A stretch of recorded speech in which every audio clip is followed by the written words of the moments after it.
দুই নয়নে দেখব আমি বাদশাহী কারখানা মনের বাসনা। এভাবেই হাটে হাটে ঘুরে মানুষকে কবিতা শোনান ছন্দের পথে হাঁটা নিঃসঙ্গ এক হাটুরে কবি। শুনতে আশ্চর্য লাগলেও হাটুরে এই কবির কবিতায় মুগ্ধ হন কৃষক, কামার থেকে শুরু করে সর্বশ্রেণীর মানুষ। বিসমিল্লাতেই কলম ধরি, খোদার নামটি স্মরণ করি, বৈশা লেখি সুরের কবিতা। তিনি নিজে কবিতা লিখে নিজে সুর দিয়ে তিনি যে হাটে ঘাটে মাঠে এইগুলো বিক্রি করতেন, বাজারে বিক্রি করতেন, এটা অভূতপূর্ব এবং খুব সুন্দর লাগছে। সিরাজগঞ্জের তাড়াশ উপজেলার লাউসান গ্রামের এমনই একজন কবি আজগর আলী। একসময় গ্রাম বাংলার হাটে ঘাটে মেঠোপথে ছন্দে ছন্দে শোনা যেত তার কণ্ঠ। তার কবিতায় উঠে আসত গ্রামীণ জীবনের বাস্তবতা, ধর্মীয় বার্তা, নৈতিক শিক্ষা আর প্রেম বিরহের বর্ণনা। এখন যে কোনো ব্র্যান্ডের পুরাতন এসি বদলে নতুন ওয়ালটন এসিতে উপভোগ করুন 25% ছাড়। মনে করেন যে আগে যে কবিরা যারা লিখত তারা ছাপা করতো, হাটে ঘাটে বিক্রি করে। আমি দেখলাম যে এরা যদি লিখতে পারে তা আমি ওস্তাদ ছাড়াই সেটা নিজে হাতে নিলাম। তখনই আমি যাত্রা, নাটক এগুলো আমি লিখতে পারি এবং লিখেওছি।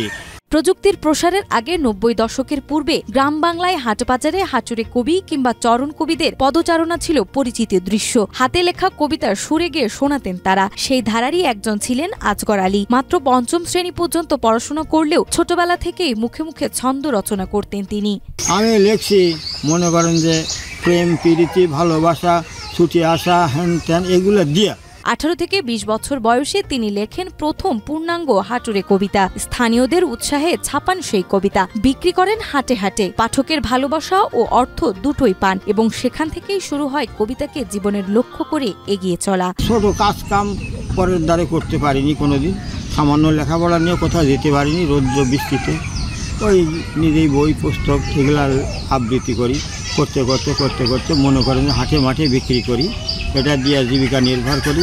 আমাকে বাহবা দিত, খুব ধন্যবাদ বলছে, খুব আনন্দ দিত যে এমন একটা ব্রেন, এই বেচারা সামান্য 5-6-এ পড়া কেমন করে এই ছন্দগুলো গোছ করে, এটা ওরা অবাক লেগে যায়। আজগর আলীর লেখা কবিতার সংখ্যা বর্তমানে 50 থেকে 60টি, যেগুলো জেলা প্রশাসনের কাছে নিবন্ধিত। তার কবিতায় স্থান পেয়েছে প্রেম, গ্রামের প্রতিদিনের ঘটনা, আন্তর্জাতিক পরিস্থিতি এবং ধর্মীয় ভাবনা। হাটুরে এই কবি স্থানীয়ভাবে পেয়েছেন একাধিক পুরস্কার। এদের যে লেখা, এর নিজে যে রচয়িতা করে, নিজেই যে কণ্ঠ দেয়, এর ভিতরে তো অর্থবহ কিছু কথা আছে, মানুষ উদ্বুদ্ধ হয়, মোটিভেশন হয়। তাদেরকে সম্মান দেবো, তখন আমি একে সিলেক্ট করি, এই বিলুপ্ত প্রায় আজগর আলী, কবি আজগর আলী ভাইকে সিলেক্ট করি। আজকে দেখা ছিল, সে বলল যে আপনার এই সম্মানটা পাওয়ার পরে আমার শ্রমটা একটু সার্থক হয়েছে। তবে সময় বদলেছে। মোবাইল ফোন, ইউটিউব আর সামাজিক যোগাযোগ মাধ্যম বদলে দিয়েছে মানুষের বিনোদনের ধরন। হাটে গিয়ে কবিতা শোনার আগ্রহ এখন আর তেমন দেখা যায় না। তার সন্তানেরা এই কারণেই তাকে আগের মতো উৎসাহ দেন না। তবুও থেমে যাননি মোহাম্মদ আজগর আলী। ছেলেমেয়েরা নিষেধ আগে করছে, এখন আর করে না। দেখে যে এই নিয়ে থাকে আমার বাবা, আমরা নিষেধ করলে তো শোনে না, এই জন্যই আর নিষেধ করে না।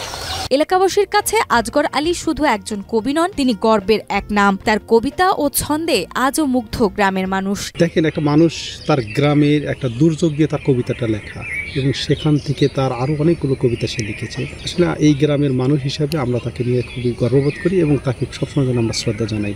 প্রসিদ্ধ একটা গোটা হাট ছিল, হাটে উনি কবিতা করতেন, কবিতা বিক্রি করতেন এবং কবিতা শুনে মানুষকে বিভিন্ন উদ্বুদ্ধকরণ কাজবাজ করতো। এজন্য আমাদের খুব ভালো লাগতো। বেঁচে থাকুক আজগর আলী, তার হাত ধরে বাঁচুক ছন্দে ছন্দে কবিতা, সমৃদ্ধ হোক বাংলার সংস্কৃতি।